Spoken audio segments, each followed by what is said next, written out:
Allah razı olsun. Allah size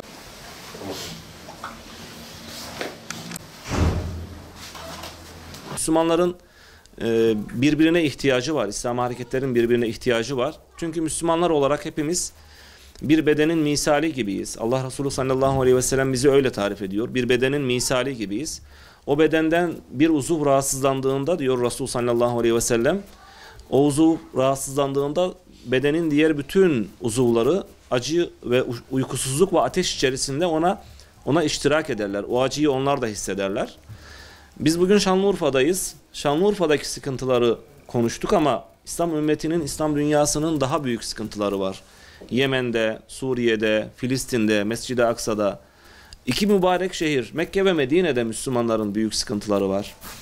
Müslüman beldelerde zulüm devam ediyor. Müslümanlar toprakları çok zengin olmasına rağmen, bereketli olmasına rağmen açlıkla, yoklukla imtihan ediliyorlar Yemen'de, Afrika topraklarında.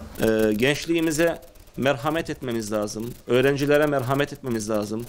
Batılı sistemin tüketim kültürü içerisinde yok olan, heba olan, uyuşturucu trafiği sistemi içerisinde uyuşturucu müptelası olan gençliğimize merhamet etmemiz lazım. Kızlarımıza, kadınlarımıza merhamet etmemiz lazım. Yani elimizden, ailemizden, evlerimizden koparılıyorlar, parçalanıyorlar. Aileler parçalanıyor, yuvalar parçalanıyor.